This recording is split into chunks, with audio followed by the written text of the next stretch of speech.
రంగారెడ్డి జిల్లా షాబాద్లో అత్యంత దారుణమైనటువంటి ఘటన జరిగింది. అది ఒక ఆరుగురిని అత్యంత కిరాతకంగా ఒక దుండగుడు, ఒక కిరాతకుడు, ఒక మనసు లేని క్రూరుడు హత్య చేశాడు.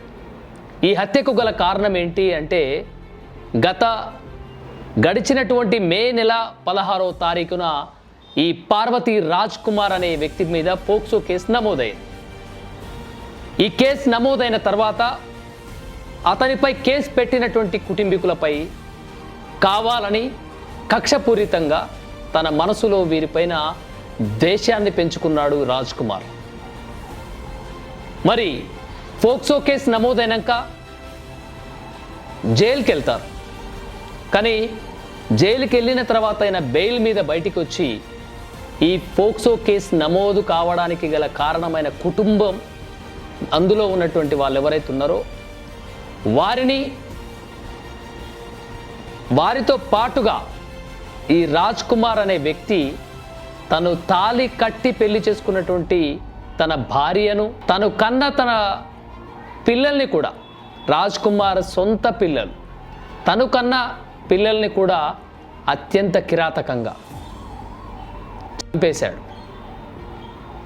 మరి ఈ దారుణానికి ఒడిగట్టిన రాజ్ కుమార్ ఇలాంటి ప్రవర్తనను చేయడానికి, ఈ దురాఘాతానికి పాల్పడడానికి గల కారణం అతని మానసిక పరిస్థితి, ఎలాంటి వ్యక్తిత్వం, ఈయన ప్రవర్తన ఎలా ఉండేదంటే తన భార్యను పెళ్లి చేసుకునేటప్పుడు కూడా రాజ్ కుమార్ భార్య పేరు సరిత. ఆ సరితను పెళ్లి చేసుకునే క్రమంలో కూడా తన వెంటపడి వేధిస్తూ ప్రేమిస్తున్నానని చెప్పి పెళ్లి చేసుకుంటాను అనే క్రమంలో వారి కుటుంబ సభ్యులకి ఇష్టం లేకపోయినా కూడా నేను చచ్చిపోతాను అని బెదిరించి ఆత్మ హత్య చేసుకుంటానని సరితను బెదిరించి పెళ్లి చేసుకున్నటువంటి చరిత్ర తనది, తన గతం.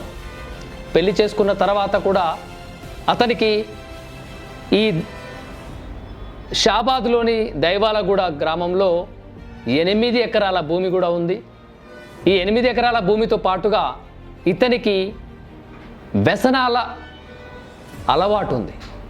అంటే బెట్టింగ్ వ్యసనం, అమ్మాయిల వెంటపడి వేధించడం, ఇలాంటి ప్రవర్తన కలిగినటువంటి ఈ రాజ్ కుమార్ స్వభావం తన భార్యకు తెలిసి ఎన్నోసార్లు మందలించినా కూడా వినేటువంటి పరిస్థితి లేదు.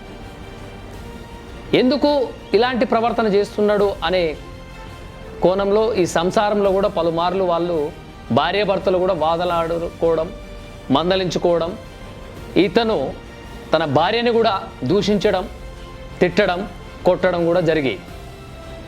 ఇవన్నీ ఒక క్రమం అయితే సమాజం పట్ల కూడా ఏం జరుగుతుంది, ఎవరైనా నేరం చేస్తే శిక్ష వేస్తారా నాకు? నిన్న మొన్న జరిగినటువంటి యూట్యూబర్ వైష్ణవి హత్య కేసులో కూడా తన భర్తను శిక్షించలేనటువంటిది అంటూ ఎద్దేవా చేస్తూ పోలీసులు ఏం చేస్తారు, నన్ను ఎవరేం చేస్తారు అనే ధీమాతో తన భార్యతో కూడా అంటున్నాడు అనేది కథనాలు వినిపిస్తున్నాయి. అంటే 4 రోజులు మాట్లాడతారు మీడియాలో, 4 రోజులు ఈ యొక్క విషయాన్ని చూపిస్తారు, ఈ సంఘటనను గురించి మాట్లాడతారు, తర్వాత ఏం చేస్తారు, బెయిల్ మీద బయటికి వస్తా అనేది కూడా తన మనసులో జీర్ణించకపోయింది. ఇలా అనుకున్నప్పుడు తన భార్యతో సరితతో కూడా ఇలాంటి మాటలు మాట్లాడేవాడు అనే కథనాలు వినిపిస్తున్నాయి.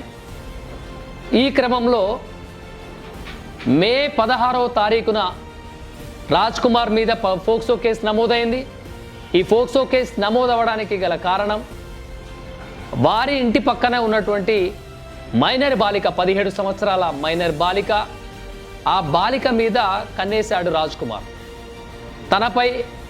తన వెంట తిరుగుతూ తనని వేధించసాగాడు. ప్రేమిస్తున్నానని చెప్పి వేధిస్తున్నానంటూ చెప్తున్నాడని ఈ అమ్మాయి తాలూకా సంబంధించిన కుటుంబీకులు మే 16న పోలీసులకు సంప్రదిస్తే అమ్మాయి చిన్న వయసు కావడంతో పోక్సో కేసు నమోదు చేశారు పోలీసులు. ఆ పోక్సో కేసు మీద రాజ్ కుమార్ జైలుకి వెళ్ళాడు, బెయిల్ మీద బయటికి వచ్చాడు.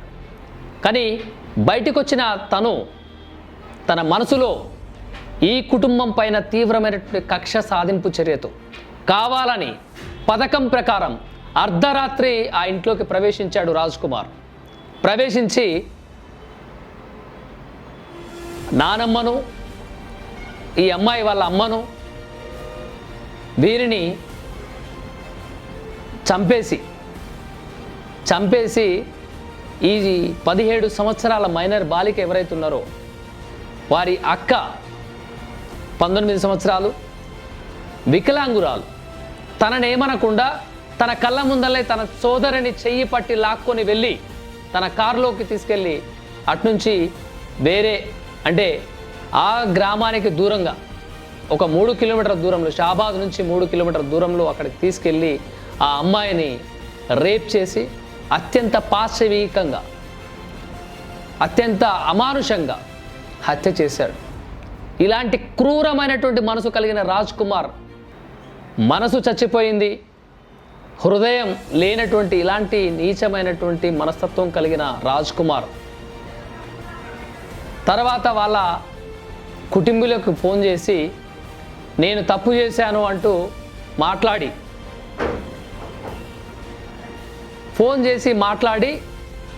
రైల్వే ట్రాక్ పైన ఇట్లా ఆత్మహత్యకి పాల్పడడం,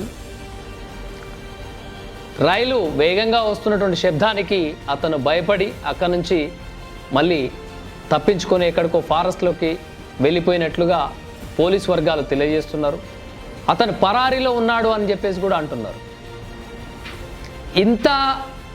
ఇలాంటి ఆలోచనలు అంటే ఒకరిని చూసి ఇంకొకరు నేర్చుకునేటువంటి అవకాశం ఉంది కాబట్టి నేడు సోషల్ మీడియాలో ఎక్కడైనా కూడా ఒక వ్యక్తి నేరం చేస్తే తప్పక శిక్ష పడుతుంది అని చెప్పేసి ప్రతి ఒక్కరికి తెలియాలి. నేరం చేస్తే బెయిల్ మీద బయటికి వస్తాను, నాకేమవుతుందిలే అని అనుకునే ఆలోచనలో ఉన్నటువంటి ప్రతి నేరస్తుడికి వణుకు పుట్టాలంటే చట్టం అత్యంత త్వరగా జడ్జిమెంట్ ఇచ్చి ఆ నేరానికి ఎవరైతే పాల్పడ్డారో వారికి కఠినమైనటువంటి శిక్ష వేస్తే ఇలాంటి ఆలోచనలు, ఇలాంటి దురాఘాతాలకు పాల్పడాలనుకునేటువంటి ప్రతి ఒక్కరికి కూడా గుణపాఠం అవుతుంది. మొన్న వైష్ణవి నేడు ఈ 6 ప్రాణాలు అత్యంత దారుణంగా హత్య చేశాడు అంటే ఏమనుకోవాలి? ఇలాంటి మనస్తత్వం కలిగినటువంటి వీరందరినీ కూడా ప్రజలను, అమ్మాయిలను అప్రమత్తంగా ఉండమని చెప్పాలి. ఇలాంటి నేరాలకు పాల్పడిన వారందరికీ కూడా శిక్ష వేసే విధంగా సమాజ హితం కోరుకున్నటువంటి యాక్టివిస్టులు కావచ్చు,